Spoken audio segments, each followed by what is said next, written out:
Okay, so this is third day, ठीक है। हम लोग मैकेनिकल प्रॉपर्टीज ऑफ फ्लूइड जो कर रहे हैं उसका। आप लोगों को याद है लास्ट क्लास हमने क्या पढ़ा था? ओके, आई गेस अभी स्टार्ट हुआ है रिकॉर्डिंग। हाँ, तो आपको याद है लास्ट क्लास हमने क्या पढ़ा था?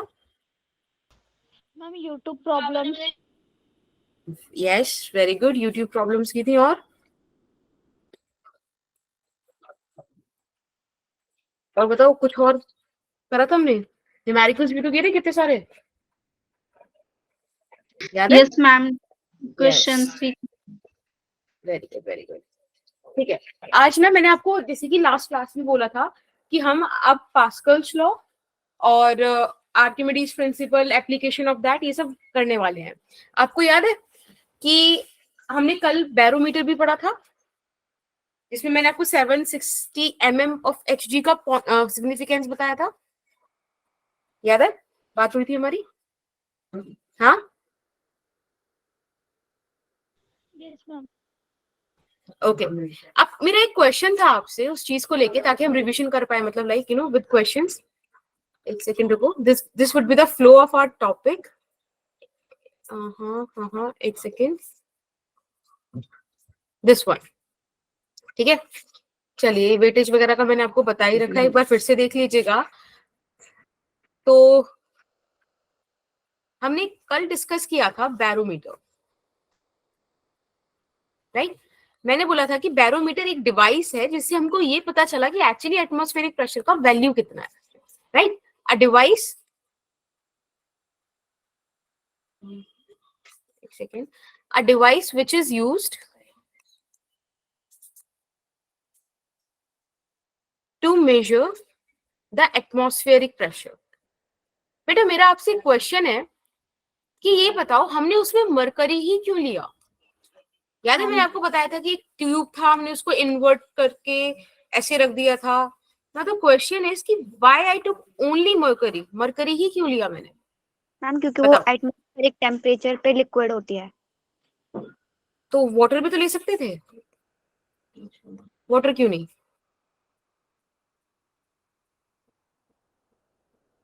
बताइए, सोचो, लाइक यू नो सोचने वाला सवाल है, ऐसा क्यों करा हमने?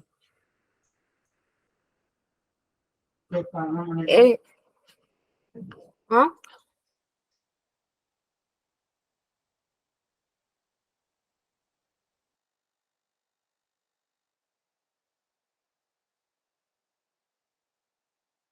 बोलो बेटा। हम वाटर भी तो ले सकते थे ना, हम कुछ भी ले सकते थे, but why we stick with you know this mercury only? देखो उसका रीजन क्या है, आपको मैंने एक बार याद है रिलेटिव डेंसिटीज पढ़ाई थी, और मैंने आपको बताया था कि density of Hg upon density of water is 13.6, यानी कि जो Hg का डेंसिटी है वो 13.6 टाइम्स ज्यादा है वाटर की डेंसिटी से। इसका मतलब क्या हुआ कि जो आपको रिजल्ट 760 mm ऑफ Hg के कॉलम पर मिल गया, आपको वही सेम रिजल्ट इसके साथ, वाटर के साथ, एक बहुत बड़ी हाइट पर मिलता है ना, और वो प्रैक्टिकली पॉसिबल नहीं था। This is something which we can carry, है ना, और हम जगह जगह जाकर डिफरेंट डिफरेंट उसका क्या कर सकते हैं, मतलब मेजरमेंट कर सकते हैं। But when it comes to some another liquid तो दिक्कत होती है। दूसरा, वाटर ट्रांसपेरेंट लिक्विड है, आपको पता है ना, मरकरी शाइनी होती है, तो आप उसमें रीडिंग स्टडी कर सकते हो। लेकिन जब आपको वाटर वगैरह ले लेते तो आपको शायद रीडिंग स्टडी करने में भी इश्यू आता, समझ रहे हो? यस ठीक मैम। है, तो ये थोड़े बहुत रीजन है जो आपको याद रखने चाहिए। और हाँ, एक बात और, आपके मन में ऐसा नहीं आया कि सरफेस टेंशन वगैरह वाला कुछ इशू होना चाहिए, लाइक पानी एंटर नहीं करा अंदर, जैसे कि ओशन के हमने बिल्कुल उल्टा करके रखा हुआ था ट्यूब को, तो भाई पानी भी तो एंटर कर सकता था ट्यूब में, पर वो सब कुछ भी नहीं होगा because of surface tension and everything and this difference of densities also. तो ऐसा कुछ मतलब कोई डाउट तो नहीं है ना आपको इसको लेके, बैरोमीटर को लेके? ऑल्दो तो डिटेलिंग की जरूरत नहीं है, बट स्टिल कोई डाउट तो नहीं है आपको? No ma'am. चलिए, बहुत बढ़िया। फिर एक second, somebody is trying to get in। हाँ, चलिए, अब इसी बात पे हम लोग स्टार्ट करते हैं आज का टॉपिक। और आज का टॉपिक बड़ा प्यारा है। वो ये कहता है कि सोचो हमारे पास ऐसे एक बलून या फिर ऐसे कोई एक ऐसे एपरेटस है जिसमें कुछ आउटलेट्स हैं, ठीक है, ऐसे कुछ। सब पे हमने ना एक पिस्टन लगाया हुआ है, सब पर हमने एक पिस्टन लगाया हुआ है, like this, this and this. ठीक है, एक सेकंड रुकना। अब देखो आपने क्या करा, आपने एक जगह पर किसी एक पिस्टन पर let's say P pressure extra लगाया। ठीक है, अब जैसे ही आपने इस पे पी प्रेशर एक्स्ट्रा लगाया ना बेटा, तो क्या पाया गया कि पी प्रेशर से ही ये मूव हुआ, पी प्रेशर से ही ये मूव हुआ, और पी प्रेशर से ही ये मूव हुआ। कुछ समझ में आया क्या हुआ? मैम हाँ सारे प्रेशर्स इक्वल हुए। हाँ, प्रेशर्स तो इक्वल है, बट आपने तो सिर्फ एक ही पी जनरेट किया था, बेसिकली हुआ क्या? इसका कोई एक्सप्लेनेशन है आपके पास? मैम मतलब प्रेशर बस डिस्ट्रीब्यूट हो गया। क्या हो गया बेटा? मैम डिस्ट्रीब्यूट हो गया हर जगह। यस, और इक्वली डिस्ट्रीब्यूट हुआ, दैट्स द ब्यूटी। ठीक है, दैट्स द ब्यूटी कि आपने जो प्रेशर यहाँ पे इनपुट किया वो हर जगह, आप अगर यहाँ देखोगे तो भी पी ही होगा, यहाँ देखोगे पी होगा, यानी कि इक्वली ही ट्रांसमिट हुआ हर पोजीशन पे। देखो वही चीज ये डायग्राम भी आपको बता रहा है कि आपने यहाँ पे एफ फोर्स अप्लाई करी, भाई एफ बाई ए, इसमें तो कोई दिक्कत नहीं है कि प्रेशर आ ही जाएगा ऑब्वियसली, अगर आपने फोर्स लगाई है ना, तो ये प्रेशर इक्वली डिस्ट्रीब्यूट होगा। तो मैं इस चीज को लिख दूं, आप अपना नोट कर लेना, और आपको जब भी कभी पढ़ोगे तो आसानी होगी इसको समझने में कि कहना क्या चाहता था। कि whenever an external force is applied, ठीक है, आपने कभी भी कोई फोर्स या प्रेशर अप्लाई किया, अब आप समझ जाओ, कहीं पे अगर मैं फोर्स भी बोल रही हूँ ना तो दैट्स एक्चुअली अ प्रेशर। ठीक है, जब भी कहीं पे एक्सटर्नल प्रेशर अप्लाई होगा तो इट विल डिस्ट्रीब्यूट, या आप ऐसे लिख सकते हो, it will transmit equally in all parts of the container.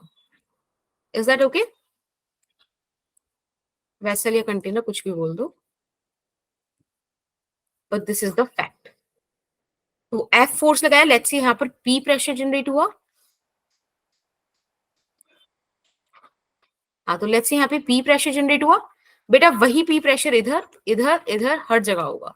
ठीक है, इसी पर बेस्ड हमने ना एक एप्लीकेशन मतलब इसका देखा, and that is hydraulic lift.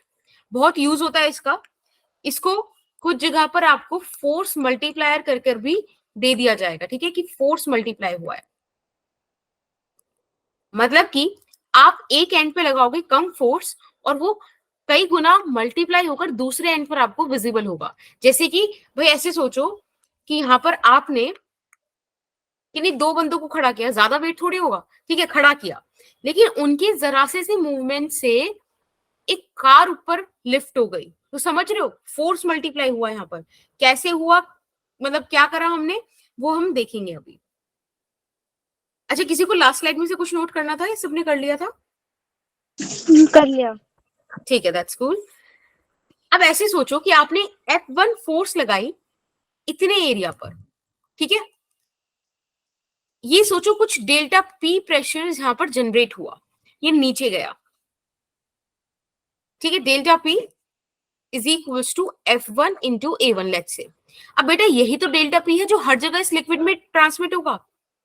अब वही लिक्विड देखो, यहां पे जब ट्रांसमिट हुआ ये प्रेशर, तो क्या देखा हमने कि यहाँ तो एरिया ज्यादा है, मतलब कि मैं इसको ऐसे लिख सकती हूँ ना कि delta P is equals to F1 A1 and this is equals to F2 A2। ये सुनो,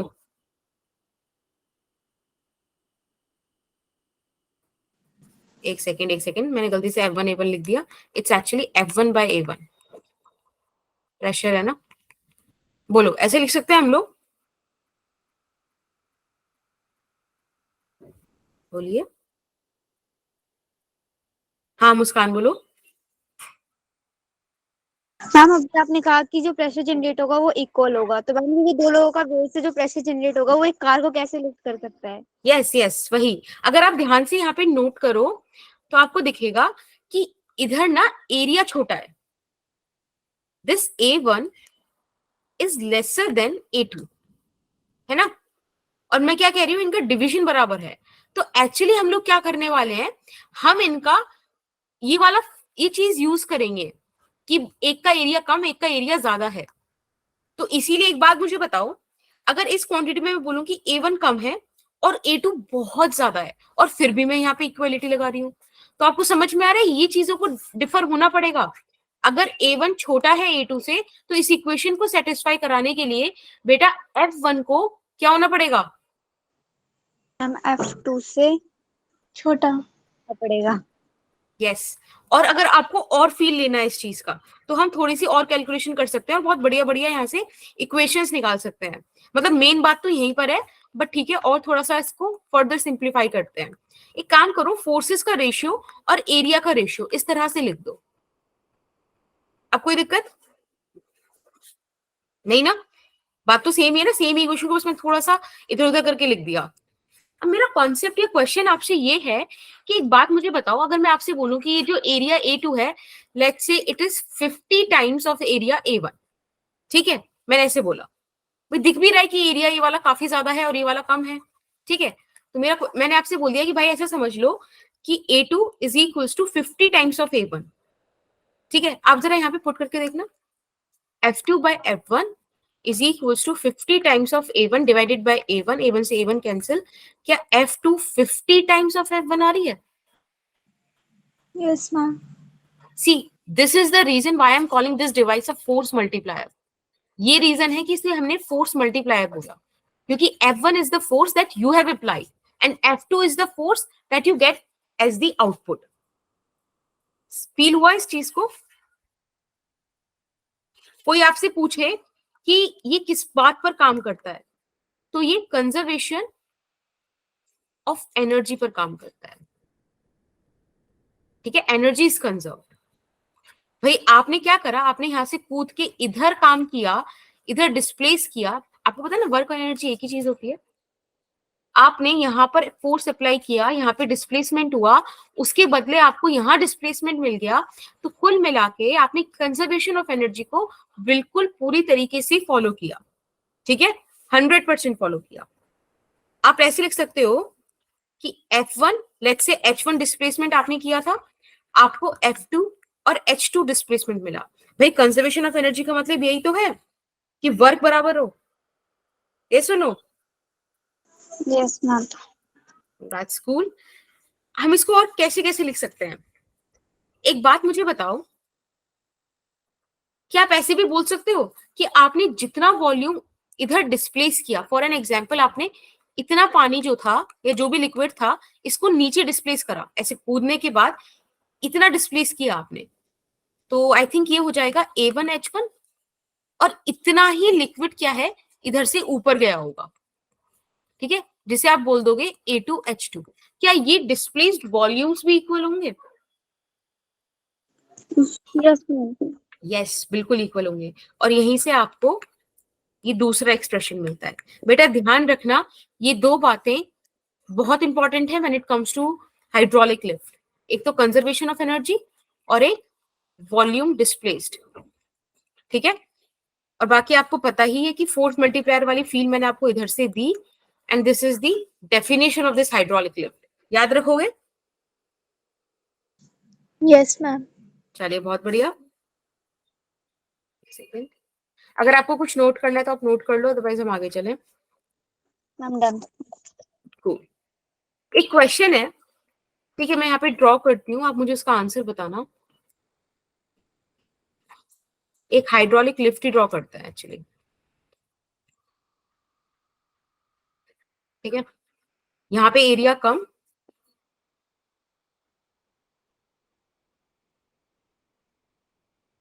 और यहाँ पे एरिया ज्यादा। एक सेकेंड, कोई आया है? हाँ, ठीक है, यहाँ पे एरिया कम, उधर एरिया ज्यादा। अब ऐसे सोचो कि मैंने इस वाले एरिया पर जो फोर्स लगाई है वो मैंने आपको दिया है 50 केजी वेट, ठीक है। आपको 2 सेंटीमीटर डायमीटर दिया हुआ है, एरिया आप A1 कंसीडर कर सकते हो, ठीक है। यहां पर आपके पास दूसरा पिस्टन है जिसका एरिया ज्यादा है, और लेट्स से यहां पर एक कार भी प्लेस्ड है, ठीक है, एक कार प्लेस्ड है। अब इस कार का यहाँ पे एरिया A2 लेट्स से, और इसके लिए आपको डायमीटर दे रखा है यहाँ 20 सेंटीमीटर। आपसे क्या पूछा है उन्होंने, let me right it out. The question is,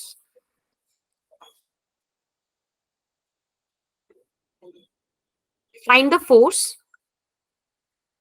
exerted on the larger piston। समझ गए आप, कार वाली जगह पर।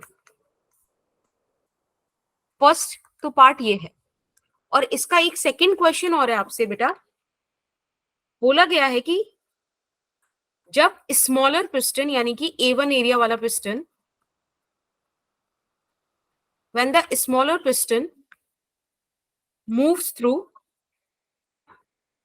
50 सेंटीमीटर, ठीक है, हमने उसको 50 सेंटीमीटर प्रेस किया है, by what distance the other piston moves out. आपको क्वेश्चन समझ में आया? प्लीज एक बार हाँ या ना कर दो। Yes ma'am. ठीक है, फटाफट से आप इसको सॉल्व कीजिए। अभी टाइम हो रहा है 17:20। आप लोग इसको 7:24 तक सॉल्व कर दिए, ठीक है, दो पार्ट है, 2-2 मिनट दे दिया।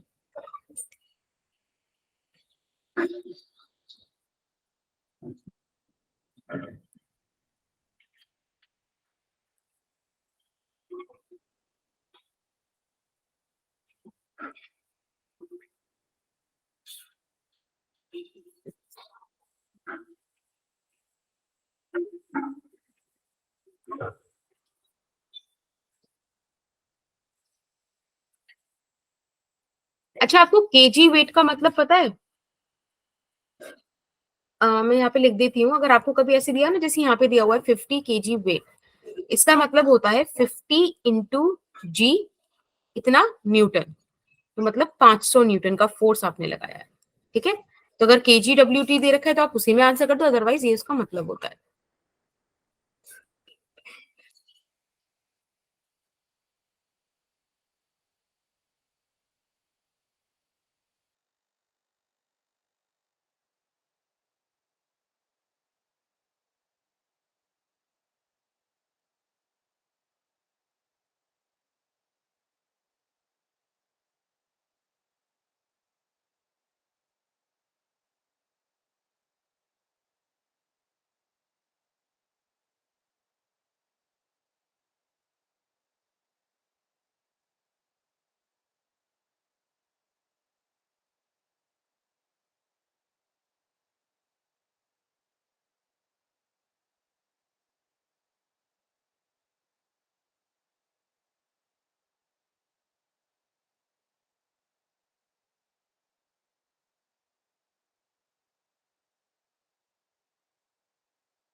Okay, Gunjan said 5 into 10⁴ Newton.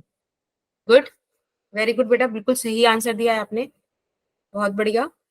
अब फटाफट से सेकंड वाला आंसर और निकाल दो गुंजन, मजा आ जाएगा। टाइम भी हो गया है, अगर आपको चाहिए 1 मिनट तो I am giving you. Second वाला और बता दो, इसका भी मैंने फॉर्मूला आपको बताया था, याद करो, वॉल्यूम ऑफ फ्लूइड डिस्प्लेस्ड वाला।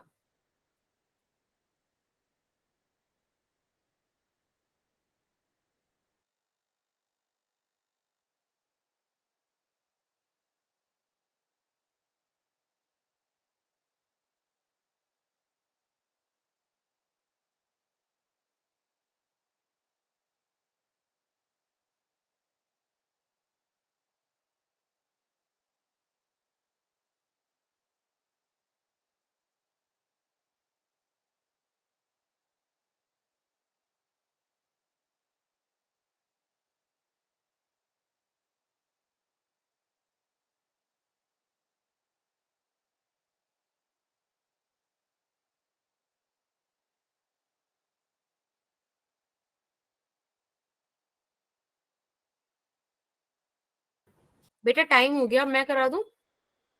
सेकंड वाला करा दो, और मैम एक बार फर्स्ट वाले में मुझे कुछ डाउट है। ओके बेटा, ओके, नो इश्यूज। सबसे पहले देखो इस क्वेश्चन का मतलब क्या था, ये आपसे कह क्या रहा था, एक बार वो जान लेते हैं, फिर हम क्वेश्चन स्टार्ट करेंगे। क्वेश्चन ने हमसे बोला कि हमने स्मॉलर पिस्टन पर 50 केजी वेट का फोर्स लगाया था, आपको उसके डायमेंशन दे रखी थी 2 सेंटीमीटर। ठीक है, अब ये ऑब्वियसली डिस्प्लेस हुआ होगा, जितना ये डिस्प्लेस हुआ होगा उतना लिक्विड यहां से भी डिस्प्लेस हुआ होगा, उसकी वजह से ये कार ऊपर लिफ्ट करी। इन्होंने बोला कि आप ये बताओ कि इस कार पर कितना, इस पिस्टन पर एक्चुअली कितना फोर्स लगा। ठीक है, ये हमारा फर्स्ट क्वेश्चन था।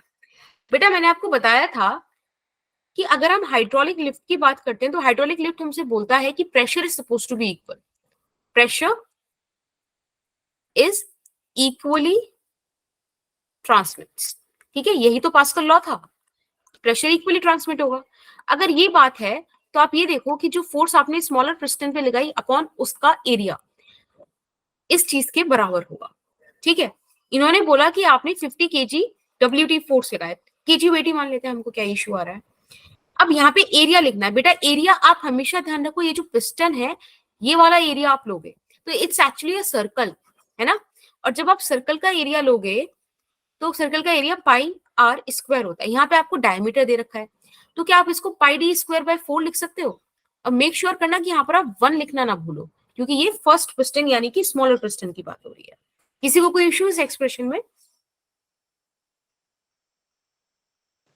No ma'am. कूल।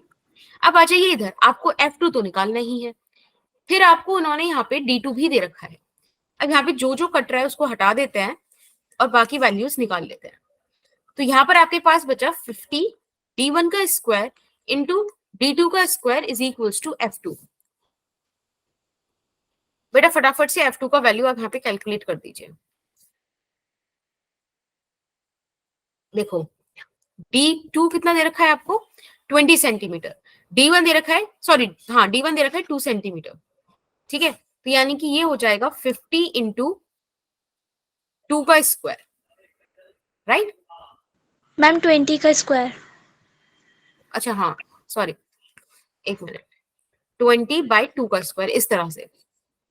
ठीक है, इज इक्वल्स टू F2। अब देखो ये 10 हो जाएगा, 10 का स्क्वायर 100 होता है, ठीक है ना। 100 इंटू ये, कुछ हो गया क्या, पाई डी स्क्वायर, एक मिनट रुको, 50/D1 का स्क्वायर यानी कि 2 का स्क्वायर, 2 का स्क्वायर इज 4। ठीक है, यहाँ पे 20 का स्क्वायर, 400। अच्छा 400, 20 का स्क्वायर 2 0 आएगा ना, 20 4 4 1, सही तो है, सही है, सही लिखा था हमने पहले भी, पहले वाली लिख दूं मैं, क्योंकि मतलब मैं उसी से सॉल्व कर रही थी। ये भी सही, यस मैम। वो भी सही है। आप देखो D2 लिखो 20, D1 लिखो 2 और इसका स्क्वायर कर दो। यहां से बेटा F2 का वैल्यू आपके पास आ गया 50 इंटू 100 यानी कि 5000 केजी वेट। KG wait. अब अगर आपका मन करे कि हमें न्यूटन में लिखना है तो मैंने आपको बताया था कि आपको इसमें इंटू 10 करना पड़ेगा जी का, है ना, जी की वैल्यू आप इसमें कर दोगे तो वो 50,000 न्यूटन आ जाएगा। कूल, ये तो हो गया हमारे पास F2। अब क्वेश्चन हमसे पूछता है कि व्हाट इफ जो स्मॉलर पिस्टन है वो 50 सेंटीमीटर डिस्प्लेस हुआ है, तो दूसरी सिस्टम दूसरा जो हमारे पास पिस्टन है उसका क्या डिस्टेंस रहेगा। ठीक है, तो हम यहाँ पे A1H1 is equals to A2H2 use कर लेंगे। बेटा अगेन ये क्या हो गया, पाई D1 square by 4 into H1 आपको 50 सेंटीमीटर दिया हुआ है, इधर हो जाएगा पाई D2 स्क्वायर बाय 4, और ये आपको कैलकुलेट करना है, पाई बाय 4 से पाई बाय 4 अगेन कैंसिल, यहाँ से आपको H2 का वैल्यू चाहिए तो आप लिख दोगे 50 इंटू D1/D2 है इस बार, यानी कि 2/20 का होल स्क्वायर। ठीक है, इसको हम सॉल्व कर लेंगे तो ये 1/10 आ जाएगा, 1/10 यानी कि 50/100, और बेटा ये हो गया 1/2 यानी कि 0.5। कोई दिक्कत? No ma'am. ठीक है, अभी समझ में आ गया मुस्कान? यस मैम, जी से मल्टीप्लाई नहीं किया था, जी की हाँ वैल्यू नहीं चलो कोई डाली नहीं, थी। Okay okay. अब बात करते हैं नए टॉपिक की, विच इज अपथ्रस्ट। पता है इसमें ना क्वेश्चंस भी इंपॉर्टेंट है वैसे तो, और अच्छा गुंजन ने ऑलरेडी आंसर दे दिया था, दैट्स कूल। इसमें क्वेश्चन भी इंपॉर्टेंट है, और दूसरा इसमें एक चीज और इंपॉर्टेंट है कि आप इसका कॉन्सेप्ट समझ जाओ, और इसका कॉन्सेप्ट बड़ा प्यारा सा है, छोटा सा है। एक बात बताओ, आपको इस फोटो में क्या समझ में आ रहा है? पहले चलो मुझे ये बताओ, कुछ मतलब जानी पहचाना कुछ एक्सप्लेन कर पाओगे क्या फोटो देखकर? मैम एक शिप मूव कर रही है। That's cool. इसमें एक एरो भी लग रहा है, ये क्या बता रहा है? मैम वाटर में नीचे की साइड से कुछ प्रेशर लग रहा है। कूल। अपवर्ड फोर्स लग देखो, रहा बिल्कुल बिल्कुल, very good, I like it, आपने ऑब्जर्व किया सही से। देखो होता क्या है कि आप किसी लिक्विड में अगर किसी ऑब्जेक्ट को इमर्ज कराते हो, ठीक है, तो देखा क्या गया कि उसका वेट एयर में और यहाँ कुछ अलग अलग लगता है ना? सबसे सिंपल ऑब्जर्वेशन यही है अब थ्रस्ट को फील करने की। वेट उसका एयर में ज्यादा हैवी होता है इन कंपैरिजन टू वाटर। अब जब आपको ये तो बात पता ही है ना कि मास तो एक इनहेरेंट प्रॉपर्टी होती है, वो तो चेंज होनी नहीं चाहिए, तो ये वेट को ऐसा क्यों फील करा रहे हैं हम? तब हमको समझ में आता है कि जैसे हम किसी बॉडी को अंदर डिस्प्लेस कराते हैं तो लिक्विड उस पर एक फोर्स लगाता है, ठीक है, लिक्विड उस पर एक फोर्स लगाता है, और बेटा उसी फोर्स को अपथ्रस्ट बोला जाता है, और इसका फॉर्मूला भी फिर उसी तरीके से आता है, Vf रो एफ इंटू जी।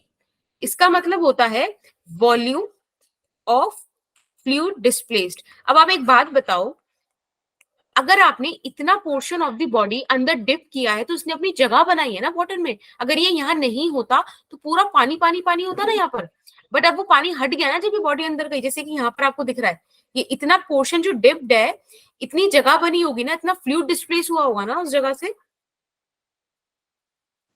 Yes Yes. मैम। यस, ये ऐसी चीजें जो आप अपने घर पे भी देख सकते हो, जैसे कि आपके घर में पानी का टब हो या कुछ भी, तो उसमें आप जब भी पैर रखो या कुछ करो तो पानी बाहर आ जाता है। उसके बाहर आने का रीजन ही ये है, ठीक है। This rho F is the density of fluid, ठीक है, this is the density of fluid, and this G is the, मतलब जी तो हमको पता ही है क्या है भाई। अच्छा, वॉल्यूम इंटू डेंसिटी क्या होता है बेटा? ये क्या होता है? बाद में बात करेंगे। हाँ बिल्कुल, वेरी गुड, बिल्कुल। लेकिन याद रखना, this is the mass of displaced fluid, क्योंकि यहाँ पे मैंने फ्लूइड डिस्प्लेस यूज किया है ना, तो जितना आप जिसका वॉल्यूम यूज करोगे उसी का तो मास आएगा। Okay, very nice. आप इसको ऐसे भी लिख सकते हो कि this volume of fluid displace is nothing but the volume of immersed body. Yes और नो? ये आपको सेंस बनाता है बात? बनाता है ना भाई? जितना वॉल्यूम डिप हुआ है वो एक्चुअली उस उतनी डिप्ड बॉडी का ही तो वॉल्यूम है, वो जितना डिस्प्लेस हुआ है। अगर यहाँ से मैं बोलूं इतना पानी डिस्प्लेस हुआ है तो ये क्यों हुआ है? क्योंकि इतना बॉडी डिप हुआ है। यस और no? Yes ma'am. Very good. तो हमेशा ध्यान रखना, आपको दो चीजों का बड़ा ध्यान रखना है इन क्वेश्चंस में। एक तो आपको ध्यान रखना है इस वाली चीज का, which is volume of fluid displaced, और आपको ध्यान रखना है ये अलग होगा इस पूरे वॉल्यूम के, which is the volume of solid body, या फिर जो भी आपको यहाँ पे दे रखा है, ठीक है। ये दो डिफरेंट चीजें हैं। कोई दिक्कत किसी को इस बात में? नहीं ना? चलो आगे। Yes ma'am. Very nice. And please make sure that you remember this expression throughout this lecture. Okay? और ये आपके नोट्स में भी जाए। अब बात करते हैं आर्किमिडीज प्रिंसिपल की। एक्चुअली आर्किमिडीज प्रिंसिपल भी मैंने सेम फोटो पेस्ट करी है, क्योंकि उसी फोटो से इसका लिंक है पूरा पूरा। और वो लिंक ये है बेटा कि ये बोलते हैं कि अब thrust is nothing but the wait of fluid displaced. जो बात मैंने आपको लास्ट पॉइंट पे बताई थी वो एक्चुअली इनका ही स्टेटमेंट था पहले, और किसी ने वाली चीज को नहीं बताया था। It was him who said it, ये वाली चीज। भाई ये इतना मैंने m बोला था, if this much is m into g is the weight, right?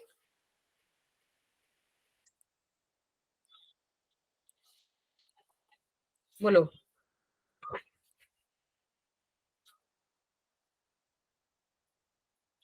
बोलो। Yes, ma'am. ओके,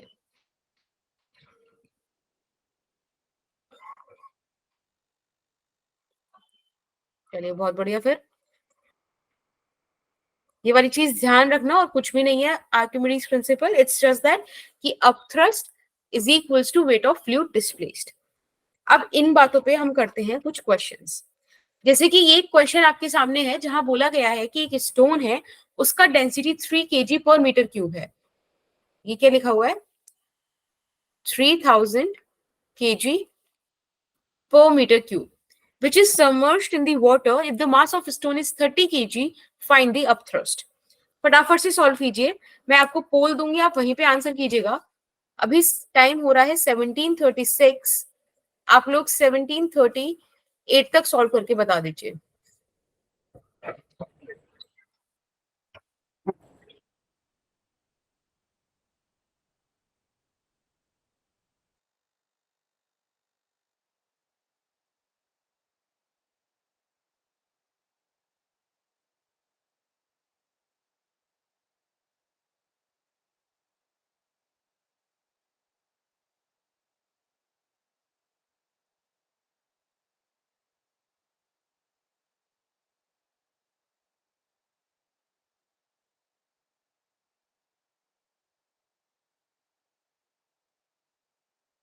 बेटा पोल लॉन्च कर दिया, उधर आंसर कर देना।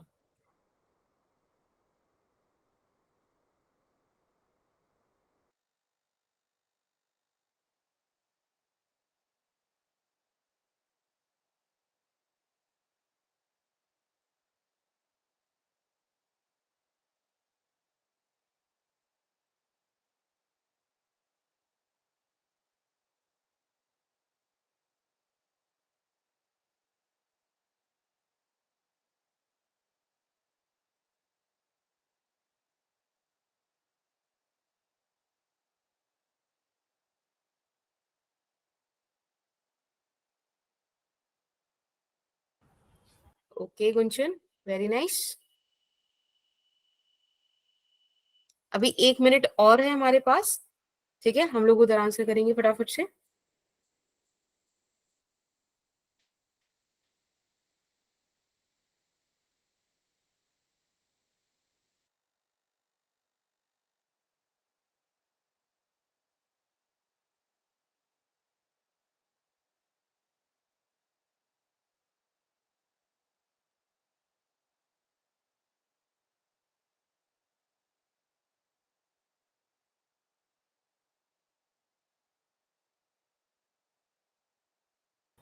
Okay, time is up, and as you can see कि 4 वोट्स आई हैं, जिसमें से कि 3 वोट ऑप्शन ए को मिली है और 1 वोट ऑप्शन बी को मिली है।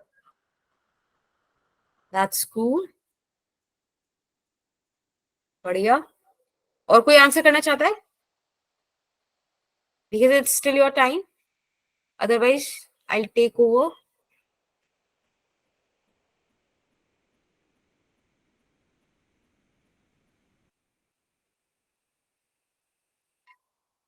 चलिए, time over, poll ended, and let's start. तो एक ही बच्चा है जिसने ऑप्शन बी सेलेक्ट किया था, और वो आंसर बिल्कुल सही है। तो ऑप्शन बी किसने सेलेक्ट किया था? भाई ऑप्शन बी सही है, बता लो किसने करा था। It's correct. ओह दैट्स फाइका, बढ़िया बेटा, वेरी गुड। चलिए अब एक बार देखें कि कैसे करना है। क्वेश्चन ने हमसे कहा था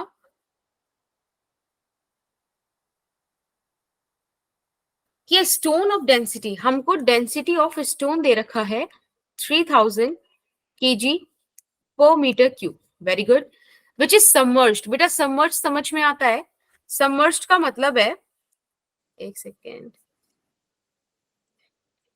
हाँ, Synced. तो यस, वो बिल्कुल पूरा का पूरा डिप्ड है, यानी कि if this is the level of the water, this would be the stone.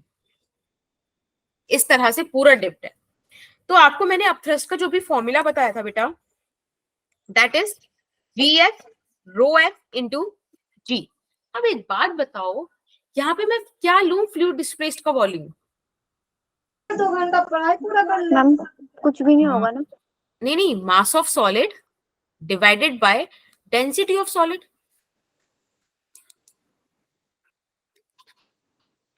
एक बात बताओ, जब ये पूरा का पूरा बॉडी अंदर है तो जितना भी ये वॉल्यूम है उतना ही तो उसने डिस्प्लेस किया। Yes ma'am. यस।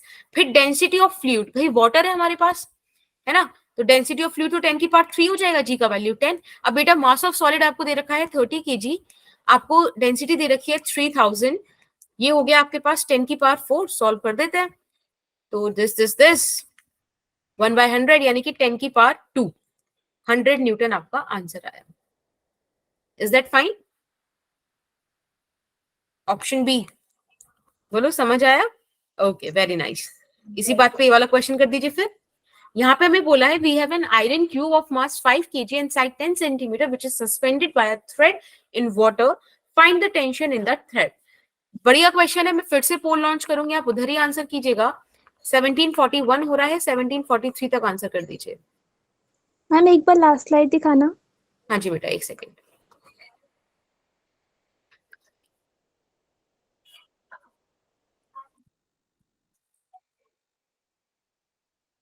जब हो जाए तो मुझे बता दीजिएगा।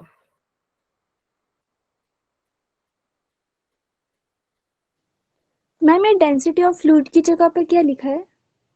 बेटा डेंसिटी ऑफ फ्लूइड, यहाँ पे डेंसिटी ऑफ फ्लूइड क्या है? Density of water which is 10⁻3, okay, kg/m³। Okay ma'am. Okay,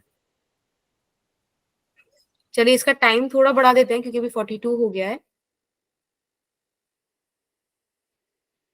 45 तक बता दीजिए, ठीक है? मैं पोल लॉन्च कर रही हूँ।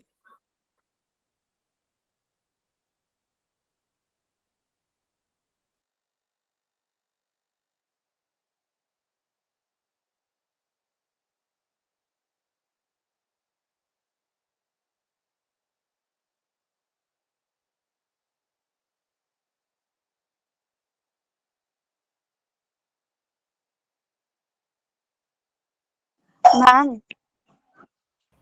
हाँ बेटा। मैम एक बार ये क्वेश्चन एक्सप्लेन करना। इसमें जो ओके, आयरन मास है वो 5 kg है, ये हाँ साइड जी। 10 सस्पेंडेड, वो वाली लाइन एक्सप्लेन कर दो। देखो बेसिकली कुछ ऐसा फोटो है जैसे कि ये एक आयरन क्यूब है, ठीक है, ये हमने एक आयरन क्यूब लिया, इसकी जो ये साइड है ना वो 10 सेंटीमीटर है, और ये आयरन क्यूब किसी थ्रेड के थ्रू हैंग कर रहा है,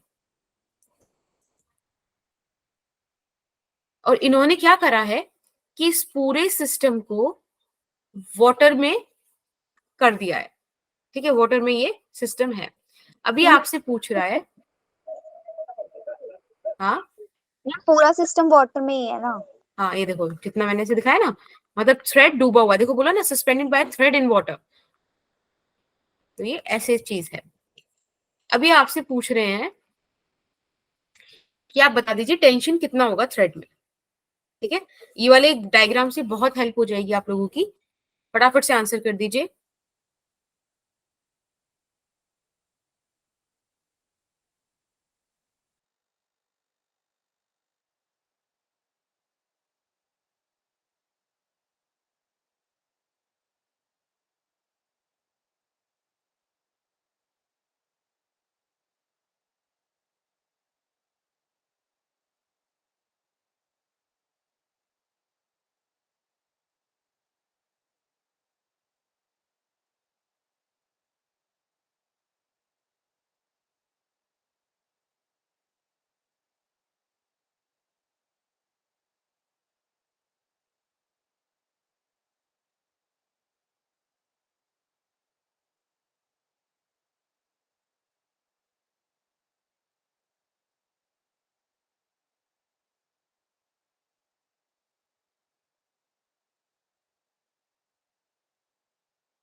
ओके देखो टाइम हो चुका है और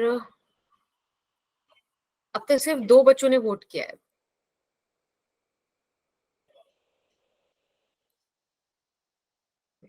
ओके 4 वोट्स। और कोई वोट मतलब कोई रास्ते में है क्वेश्चन सॉल्व करने के, मैं करा दूं? करा दो। ओके ठीक है, तो I am going to end the poll and ये रहे आपके आंसर्स। एक बार आप पोल देख लीजिए। ओके निमिषा, अच्छा एक बात बताओ, जब मैं क्वेश्चन कराती हूँ तब तो समझ में आता है ना कि उसको कैसे डील करना था? हम्म। Yes ma'am. ओके तो पता है फिर आप लोग ना एक काम किया करो, जब जैसे क्लास ओवर हो जाए आपको, क्योंकि मैं नोट्स क्लास के बाद ही अपलोड कर देती हूँ एक आध बार के अलावा, ठीक है? तो आप ना एक बार बिटली लिंक से उनको डाउनलोड करके ना क्वेश्चंस को खुद से लगा लिया करो तभी की तभी, ताकि आपके दिमाग में चीजें बैठ जाएं। ओके वो जरूरी है। चलिए अब हम इस क्वेश्चन को सॉल्व करते हैं। बच्चे पता है इसमें ना बड़ी सिंपल सी चीज थी जो आपको ऑब्जर्व करनी थी, और वो ये थी, एक बात बताओ, ये जो आयरन क्यूब है इसका वेट डाउनवर्ड एक्ट करेगा ना, इस पे लिक्विड एक अप थ्रस्ट लगाएगा। अरे एक सेकेंड, एक अप थ्रस्ट लगाएगा कुछ इस तरीके से, और बेटा टेंशन थ्रेड में आएगी इस डायरेक्शन में। तो बस आपको ये इक्वेशन बैलेंस करके लिखनी थी and that would be it. आप लिखते हैं कि up thrust plus tension is equals to mg। आपने अपवर्ड फोर्स का sum is equals to downward force के सम के बराबर रख दिया। अब डाउनवर्ड फोर्स एक ही है तो वो बेसिकली mg ही आ गया। ठीक है, अब आप बस यहाँ पे एक्सप्रेशंस पुट कीजिए और सॉल्व कीजिए। मैंने आपको बताया था अप थ्रस्ट को लिखते ही आपके दिमाग में ये चीज आनी चाहिए, नो मैटर व्हाट। अब एक बात बताओ, यहाँ पे पूरा का पूरा क्यूब सबमर्ज्ड है ना? ये सुनो, यस मैम। चलिए इस बात का हम यूज करेंगे अभी। एक बात बताओ, यहाँ पे आपको क्या क्या लिख रखा था? क्या देखा था कि मास ऑफ साइड आपके, हाँ मास दे रखा था, और एक देखा था आपको कि साइड है 10 सेंटीमीटर। बेटा जब पूरा का पूरा लिक्विड ही डिप्ड है तो ये जो वॉल्यूम ऑफ फ्लूइड डिस्प्लेस्ड है, this is actually the volume of the body. आप इसको कैलकुलेट कर सकते हो 10⁻³ यस राइट। मैम। लेकिन याद रखना ये जो भी आंसर आपका है ये सेंटीमीटर क्यूब में है, यहाँ पे ऐसा यूनिट्स में बात चल रही है, तो आपको इसे लिखना पड़ेगा 10⁻³ into 10⁻⁻6 metre cube. It would become 10⁻³ metre cube. किसी को कोई दिक्कत इस बात में? नहीं ना? Clear ma'am. ओके यहाँ पे आप वैल्यूज पुट कर दीजिए। फिर VF की जगह आप पुट कर सकते हो 10⁻⁻3, रो ऑफ फ्लूइड 10⁻³ हो जाएगा, G10 आया, टेंशन हमें चाहिए M5 दे रखा है, G10 हो गया। यहाँ से टेंशन का वैल्यू आ जाएगा 50 माइनस, बेटा ये और ये तो कैंसिल हो गया, यहाँ पे 10 बचा माइनस का 10 which means 40 newton. Option C. And I guess poll के हिसाब से एक बच्चे ने सी का आंसर दिया था, सी आंसर दिया था, किसने दिया था? वेरी गुड मनीषा, बहुत बढ़िया। ठीक है, बाकी बच्चों ने ट्राई किया वो भी बहुत अच्छी बात है, क्योंकि ट्राई करना ही इंपॉर्टेंट है।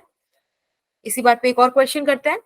क्वेश्चन सेट की एक स्टोन है जिसका रिलेटिव डेंसिटी के दे रखा है। मेक श्योर आपको रिलेटिव डेंसिटी वाली चीजें याद हो। ठीक है, जिसको हमने रेस्ट से रिलीज किया on the lake of the surface, sorry on the surface of a lake. ठीक है, अगर कोई विस्कस इफेक्ट नहीं है, बेटा विस्कस इफेक्ट का मतलब है कि आप मान सकते हो नो विस्कोसिटी। नो विस्कोसिटी मतलब कोई फ्लूइड फ्रिक्शन नहीं है। ठीक है, अभी हमने पढ़ा भी नहीं है तो हम उसको डिस्कस भी नहीं करेंगे।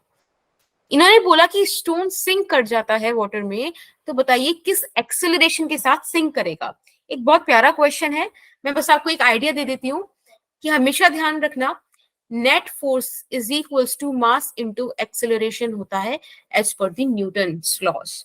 ठीक है, तो कोशिश कीजिएगा कि यहाँ पर इसका कोई यूज है, नहीं है तो अलग बात है, अदरवाइज मिल जाएगा आपको। अभी समय हो रहा है 1750, आप लोग 1754 तक आंसर कर दीजिए। 4 मिनट बहुत है इस क्वेश्चन के लिए। मैं पोल लॉन्च कर रही हूँ।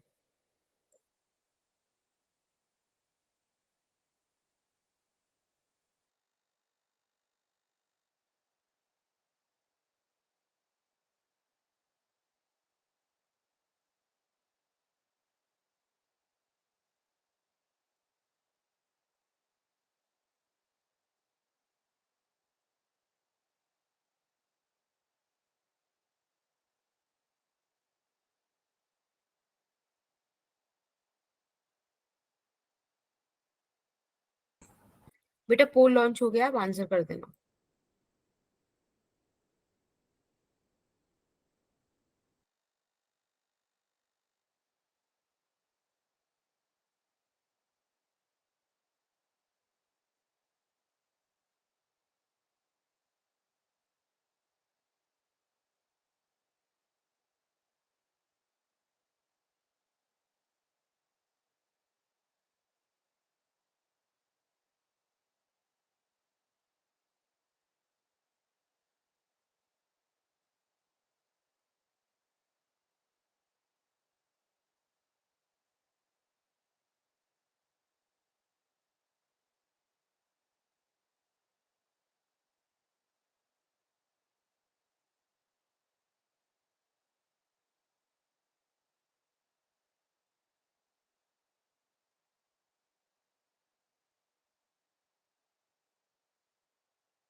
Okay, I got only 3 votes.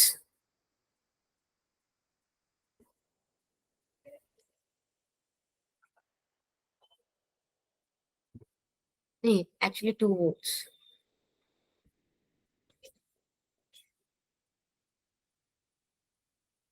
भाई टाइम हो गया, मैं बताऊं? Yes ma'am. ओके, पहले मुझे ये बताओ कि ऑप्शन डी किसने मार्क किया है? It could be right. Okay Muskan. Option C किसने मार्क किया है? सही है वो। Cool, very nice. चलिए बहुत बढ़िया। सबसे पहले तो आप लोगों ने ट्राई किया, वही बहुत इंपॉर्टेंट है मेरे लिए, to be very honest. And this is option C. अब देख लेंगे कि सही कैसे होगा, ठीक है। अभी देखते हैं कि करना क्या है। अगर आप ध्यान से देखो तो क्वेश्चन क्या कह रहा है कि बॉडी जो है सिंक कर गई है। अगर सिंक कर गई है तो जरा एक डायग्राम बना देते हैं, because sometimes diagram help the question ना, हमको हेल्प कर देता है क्वेश्चन के लिए। इधर से पानी है, बॉडी कर गई है सिंक, ऐसे कुछ है। एक बात बताइए, जो भी यहाँ पर आप फोर्स देखोगे कैसे आएगी? इधर mg जाएगा, ऊपर अप थ्रस्ट लगेगा, और ये बॉडी तब भी नीचे मूव कर रही है विथ सम एक्सेलरेशन a। मैंने आपको बोला था कि न्यूटन साहब का एक लॉ है that net force is equals to ma, यानी कि आप क्या कर सकते हो, mg minus u is equals to ma। दिक्कत है कोई इस बात में? No ma'am. अब एक बात बताओ, ये एम एम एक्चुअली सेम है ना, इनको एक साथ लिख देते हैं. It would be M G minus A is equals to up thrust. बेटा मास को डेंसिटी और वॉल्यूम के फॉर्म में हम लिख सकते हैं ना, रो ऑफ स्टोन या volume of stone g minus A, this is equals to rho of fluid V of fluid into g. कोई दिक्कत? No ma'am. ठीक है, फिर आप इसको ऐसे भी लिख सकते हो. अब यहाँ पे एक मतलब एक कॉन्सेप्ट है. एक बात बताओ, दिस इज वीएफ. ये वीएफ है क्या actually? Volume of fluid. Fluid displaced, है ना, वॉल्यूम ऑफ फ्लूइड डिस्प्लेस्ड. जब ये सिंक कर गई है बॉडी, पूरा बॉडी अंदर है, तब आप ये लिख सकते हो कि volume of fluid displaced is the volume of solid. Yes और नो? बिकॉज बॉडी सिंक कर गई है. यस, बोलो. Yes ma'am. यस. तो यानी कि I can deduct these two things.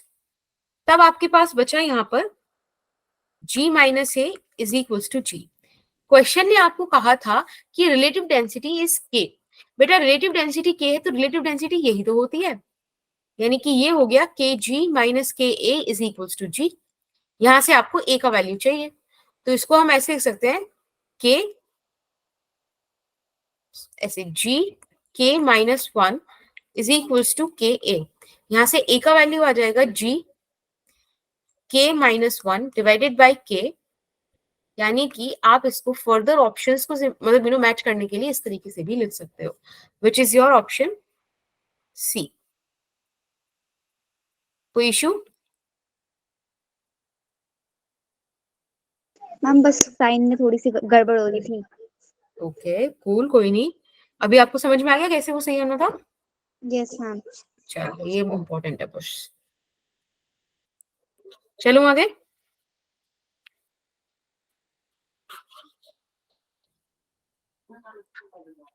अब बात करते हैं apparent wait of the body. अब ये क्या चीज है?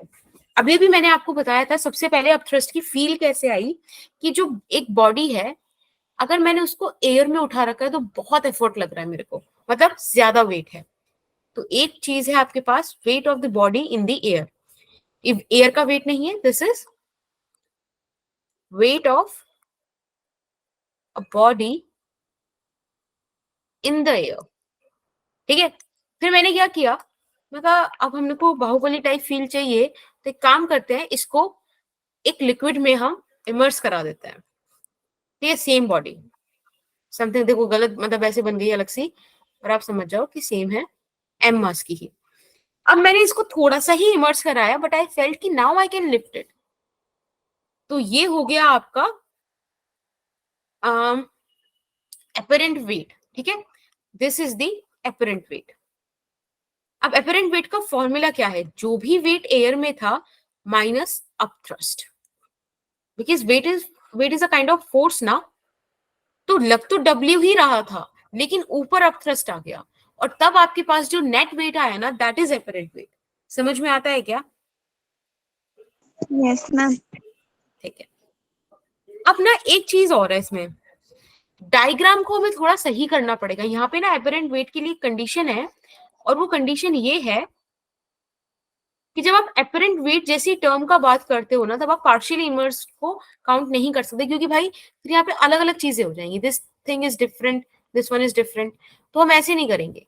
हम क्या बोलेंगे कि इट इज कंप्लीटली या होल बॉडी जो है वो इमर्स्ड है. ठीक है, तो आप फोटो भी उसी हिसाब से बना लेना ताकि आपको इश्यू ना आए. एक सेकेंड रुको.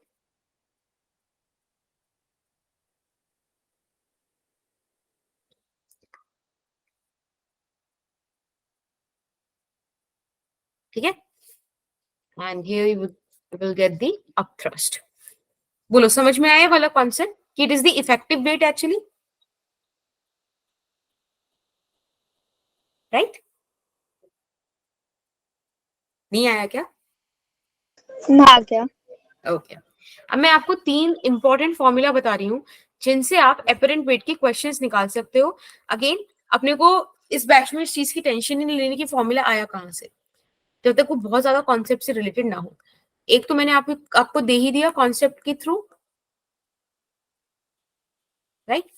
एक फॉर्मूला होता है बेटा, apparent weight is equals to air का weight 1 minus rho of F, rho of solid, solid मतलब बॉडी का वेट हो गया, ठीक है, डेंसिटी ऑफ सॉलिड हो गया। Then the third formula is density of solid is equals to W of air, यानी कि weight of body in the air upon this thing, ठीक है। आपको अब अपने क्वेश्चन की रिक्वायरमेंट के हिसाब से सिलेक्ट करना है कि आप कौन सा फॉर्मूला यूज करोगे, but this is something which you need to learn. ये बहुत इंपॉर्टेंट है, आपको इन्हें याद ही रखना है, ठीक है। समझ में आता है? आप ना एक काम किया करो, एक ना फॉर्मूला शीट करके अलग से कॉपी बना लो छोटी सी, ठीक है, जिसमें आप बस डेट डालो आज का, स्पेशली फिजिक्स के लिए। जैसे आज डेट है अपना 10/11 डाली, और उसके नीचे ये 3-4 फॉर्मूले नोट कर ले जो मैं, जिन पे मैं ये वाला टैग देती हूँ कि इंपॉर्टेंट है। तो आपका ना एक इंपॉर्टेंट फॉर्मूला शीट जनरेट हो जाएगा, उसको आप डेली रिवाइज करो, ताकि ये चीजें आपके एग्जाम तक भी जाए आपकी कॉपीज से निकल कर। चलेगा इतना? Yes ma'am. कूल। आइए क्वेश्चन करते हैं। क्वेश्चन कहता है, आपने नोट कर लिया? यस मैम, कर लिया। ठीक है, अब बात करते हैं। We have a stone of density 3000 kilogram पर metre cube which is lying some, okay, which is lying in water of density this. If the mass of the stone in air is 150 kg, calculate the force required to lift the stone. Stone को lift करने के लिए कितना force लगेगा ये आपको बताना है। तो आपके पास 4 ऑप्शन है, मैं आपको पोल देती हूँ। 1802 हो रहा है, 1805 तक आप आंसर कर दीजिएगा।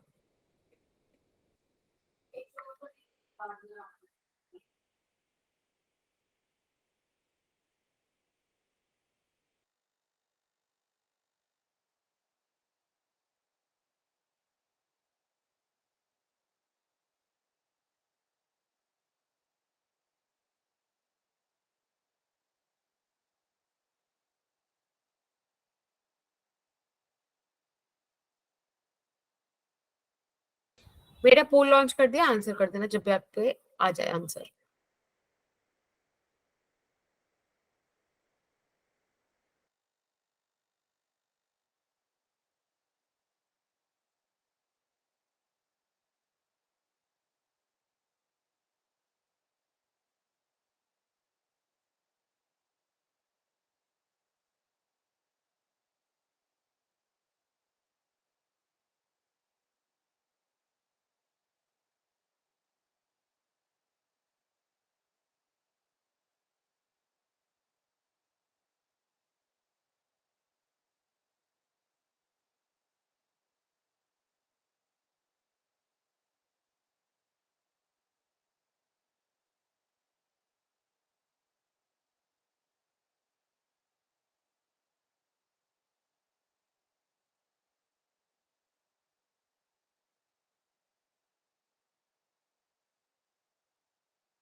और सिर्फ एक ही आंसर आया है अभी तक, मैम क्या हुआ? कर रहे, वेट अच्छा कर ठीक है, लो। Okay okay.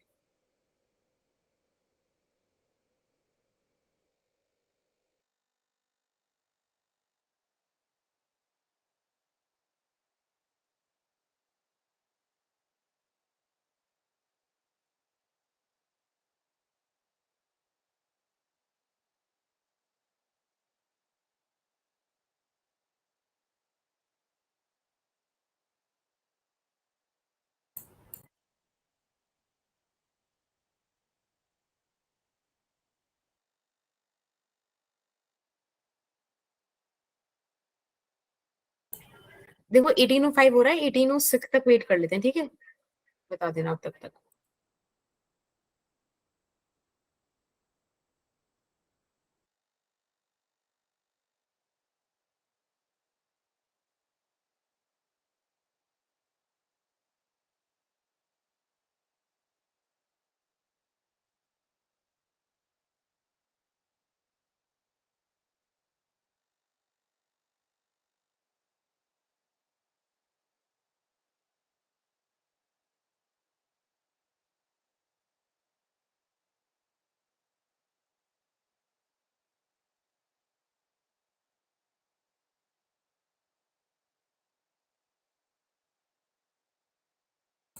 कराऊं मैं अभी क्वेश्चन को? हाँ यस मैम, आप करवा दो। चलिए बढ़िया। तो मेरे पास 2 वोट तो आई हैं, लेकिन अभी आंसर किसी ने सही नहीं किया, तो अभी हम चेक करते हैं कि इसका एक्चुअल में सही आंसर क्या है। देखो क्वेश्चन आपसे कह रहा है कि हमारे पास कोई स्टोन है जिसका डेंसिटी हमको गिवन है, ठीक है, हमने उसे एक लिक्विड में कंप्लीटली ऐसे सबमर्ज करा रखा है। अब आपसे पूछ रहा है कि बताओ कितना फोर्स लगेगा। एक बात बताइए, मैंने अभी अभी आपको 3 फॉर्मूलाज बताए थे, अब कितना फोर्स लगेगा वो एक्चुअली ये वेट को उठाने के लिए तो लगना है आपको, मतलब इतना ही अपरेंट फोर्स आपको निकालना पड़ेगा। यस और no? This is the force which you need to apply. चलिए अब आप यहाँ पे ना सिंपल एक फॉर्मूला यूज कर लीजिए जो मैंने आपको पिछली क्लास पिछली स्लाइड पे बताया था।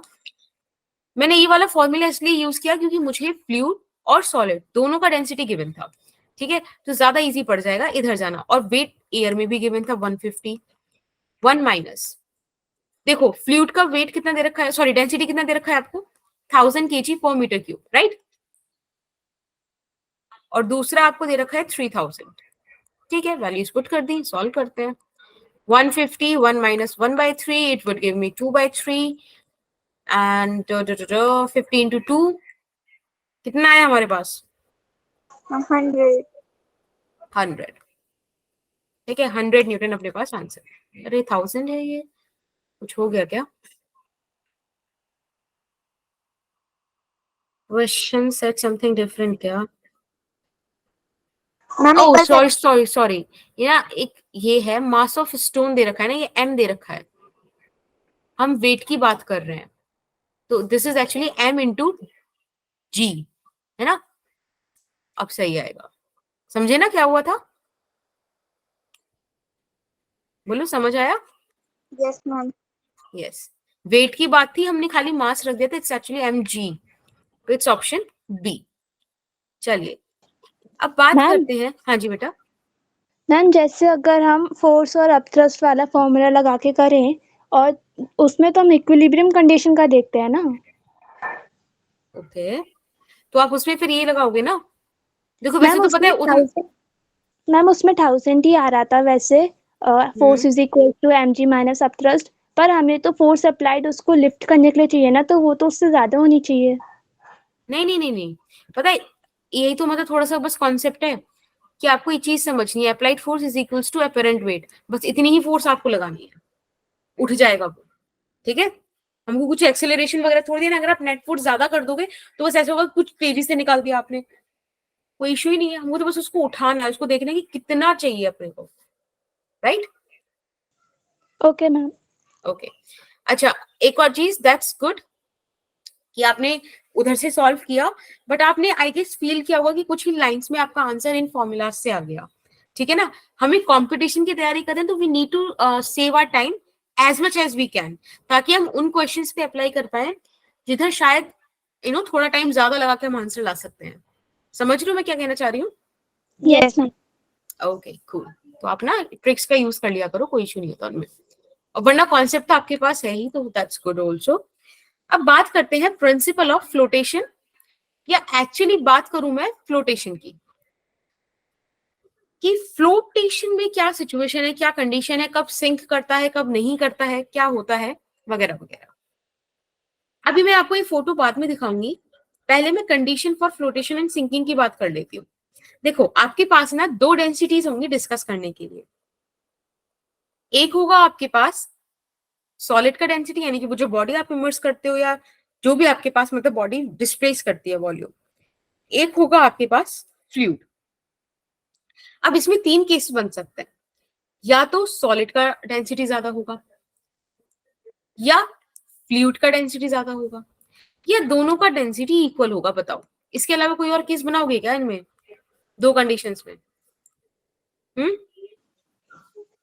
No ma'am. नहीं होगा ना। बताना इस केस में क्या होगा अगर मैं एक ऐसा फ्लूइड लाऊं जिस और उस फ्लूइड में एक ऐसी बॉडी लाऊं जिसकी डेंसिटी फ्लूइड की डेंसिटी से ज्यादा हो, तब क्या होगा बेटा? मैम वो डूब जाएगा। बिल्कुल, वेरी गुड, डूब जाएगा। अगर मैं ऐसी बॉडी लाऊं जिसकी डेंसिटी कम हो फ्लूइड की डेंसिटी से, तब क्या होगा? सरफेस पे आ जाएगा। सरफेस पे आ जाएगा। ओके, तो इस वाले केस में क्या होगा? मैम जो इक्वल है उसमें वो सरफेस पे होगा, और जो उसमें फ्लूइड की डेंसिटी ज्यादा है उसमें वो थोड़ा सा डूबेगा। यस, इसको बोलते हैं लिमिटिंग फ्लोटेशन, मतलब क्रिटिकल केस है ये। अब इसको मैं फील दिलाती हूँ है क्या। मैं आपको तीनों का फील दिलाती हूँ। 3 कंटेनर बनाते हैं, एक ये, एक इस केस के लिए और एक इस केस के लिए। ठीक है, इन तीनों में हम फ्लूइड फिल कर देते हैं, ऐसे, ऐसे और ऐसे।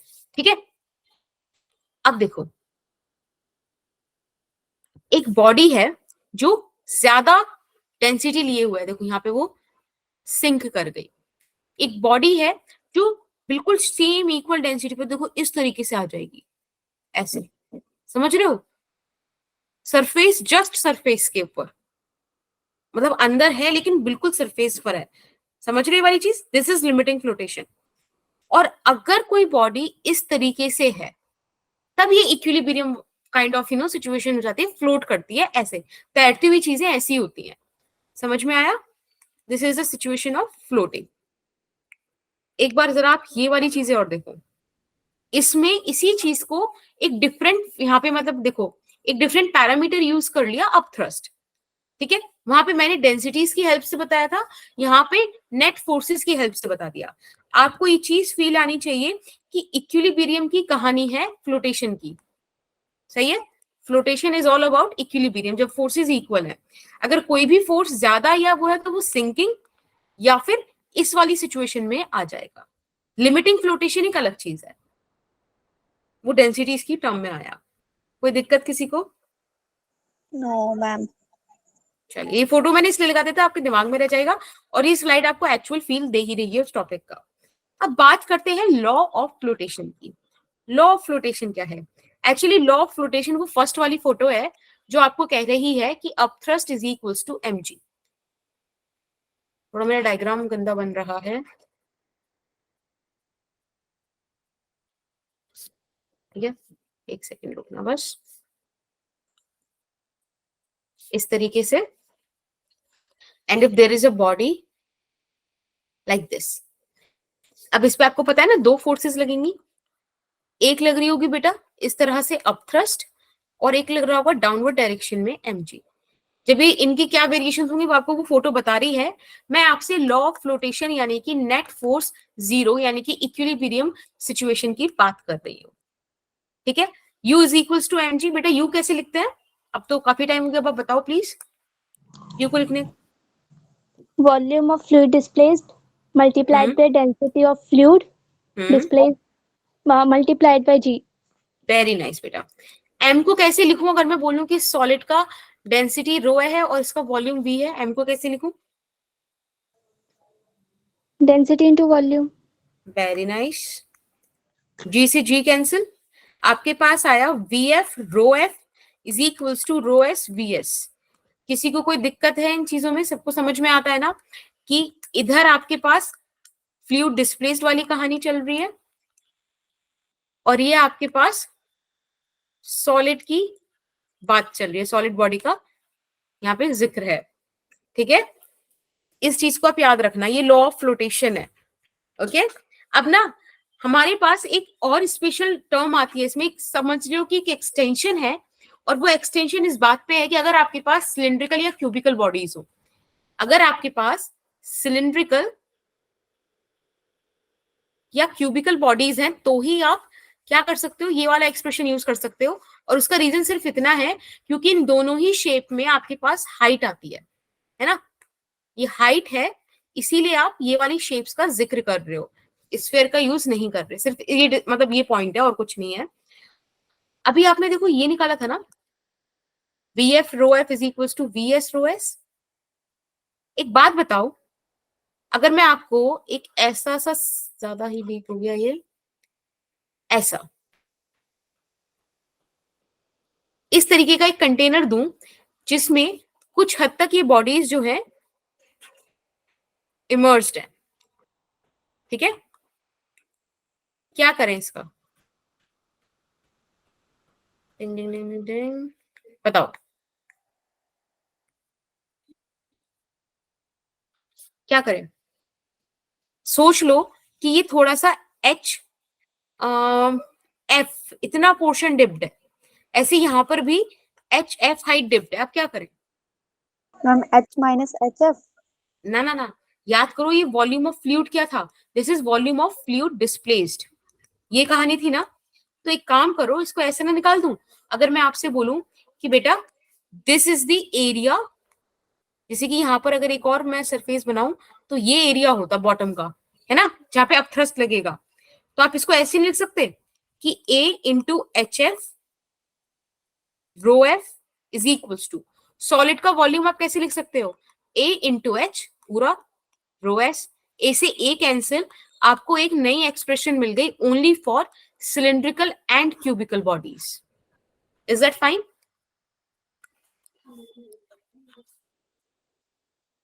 बस इसमें ये कॉन्सेप्ट लगाया कि volume is equals to area into height.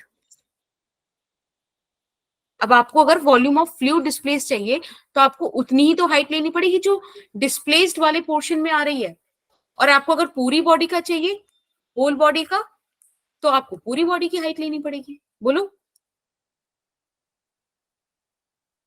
बोलो बोलो बोलो। Yes ma'am. ठीक है, चलिए बस इस पर आप ये लास्ट क्वेश्चन कर लीजिए, फिर हम क्लास एंड करते हैं।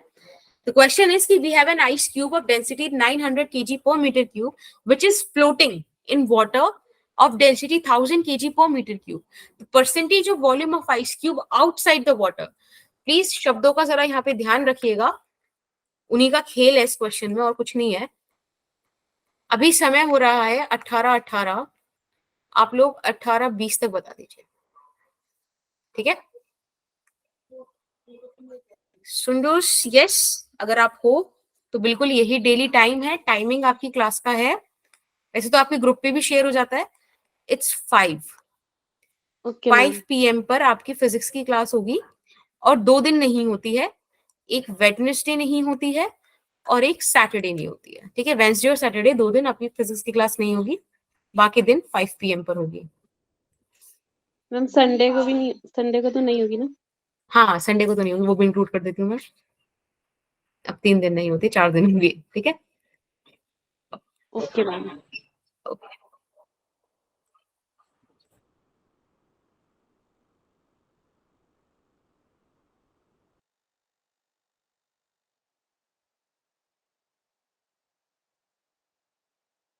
मैम पोल लॉन्च कर दीजिए। हाँ जी बेटा, एक सेकेंड।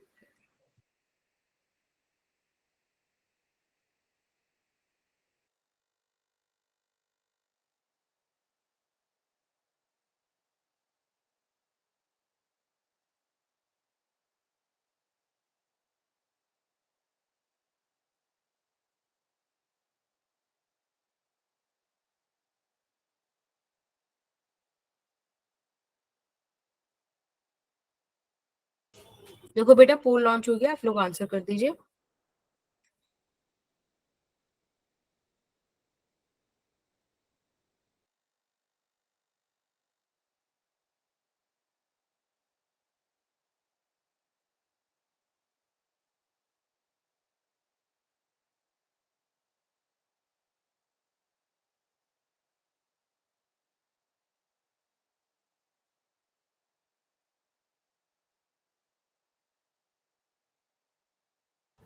Okay cool. देखो टाइम भी हो गया है, 2 वोट आ गई हैं। अब एक बार मैं सॉल्व करा देती हूँ। क्वेश्चन में कुछ कुछ बातें थी जो आपको ध्यान देना था। Let's discuss those things. देखो यहाँ पे आपको डेंसिटी दे रखा है आइस क्यूब का, वाटर का डेंसिटी दिया हुआ है।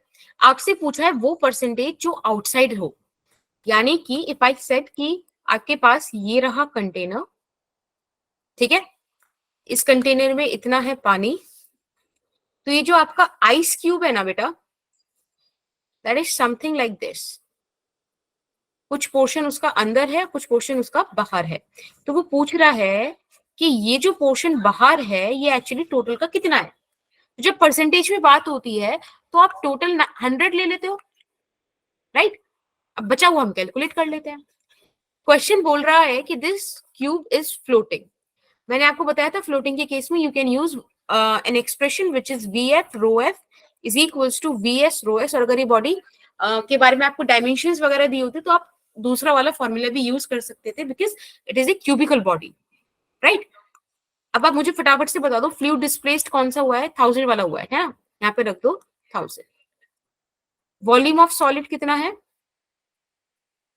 कितना है 100 हमने मान लिया, क्योंकि हमें परसेंटेज निकालनी है तो वाकई इसका कोई फर्क भी नहीं पड़ता, कैंसिल आउट हो जाएगा। सॉलिड की डेंसिटी आपको दे रखी है 900, ठीक है। मान लो ऐसी चीजों में ना, ताकि क्वेश्चन इजीली सॉल्व हो जाए। आप देखो फ्लूइड आ जाएगा 100 से ये गया 10 बचा, 10 से एक 0 इधर गई, 90 बचा। यानी कि इतना फ्लूइड डिस्प्लेस हुआ बेटा, इतना फ्लूइड डिस्प्लेस हुआ मतलब इतना सॉलिड इमर्ज्ड है, राइट। 90 तो टोटल कितना था 100, तो ऊपर कितना बचा 10, टोटल 100 इंटू 100 यानी कि 10%। समझ में आया क्या? यस मैम, ये सेकंड वाले फॉर्मूले से भी आ जाता। हाँ बिल्कुल बिल्कुल, वो भी यूज कर सकते थे, ठीक है। फ्लोटेशन की बात थी तो मुझे ऐसा फील होता है कि अगर आप थोड़ी बहुत प्रैक्टिस भी कर जाओ तो आपको ये चीज याद हो जाएगी, है ना, इसलिए इस तरह से बता दिया। So it's 10% and it's your option C, ठीक है। आज हमने फ्लोटेशन, अपथ्रस्ट ये सब डिस्कस किया, ठीक है। नेक्स्ट क्लास में अपन बर्नौली थ्योरम वगैरह स्टार्ट करेंगे, इक्वेशन ऑफ कॉन्टिन्यूटी ये सब पढ़ेंगे, तो अगर आप उनको पढ़ लो तो ज्यादा अच्छा है। फिर हम मंडे में मिलेंगे। नहीं सॉरी सॉरी सॉरी, मैं आपको बता दूं कि मैं 13 को और 14 को इन 2 दिन लीव पर हूं, ठीक है। तो मैं क्या करूंगी कि मैं आपको मॉड्यूल अपलोड कर दूंगी, वैसे आपके पास है भी, तो आप ना इतने वो कर सकते हो, ये जो क्वेश्चंस है ना इनको यूज कर सकते हो, मतलब सॉल्व कर सकते हो। और मुझे प्रॉब्लम पर्सनली भेज देना व्हाट्सएप पे, जो हमारा फिजिक्स डाउट ग्रुप है, ठीक है। जो बच्चा डाउट ग्रुप पे भेजेगा उसी की प्रॉब्लम इंक्लूड करके I will make a slide, otherwise मैं अपना टॉपिक डिस्कस करूंगी। मेरे टॉपिक तो मैं डिस्कस करूंगी, बट डाउट के लिए मेरे को अच्छा लगता है कि अगर आप लोग अपनी प्रॉब्लम्स पहले भेज दो ना, तो मैं उन्हें प्रॉपर एक स्लाइड में ना कलेक्ट करके आपको आंसर्स दे पाऊं, तो उससे ज्यादा मतलब मेंटेन भी कोई और नहीं होगा अपनी प्रॉब्लम्स को, ये आंसर्स को पाने का, ठीक है। तो आपको अपनी प्रॉब्लम भी मिल जाएंगी वहां, किसी और बच्चे ने भेजी है तो उनका भी सोल्यूशन मिल जाएगा। तो मेक श्योर कीजिएगा कि आप डाउट ग्रुप पे मुझे 14 तक भेज दें, ताकि जब भी हम नेक्स्ट क्लास में मिले तो मैं उनको लेकर आ सकूं एक पीपीटी की फॉर्म में। Is that fine? Yes ma'am.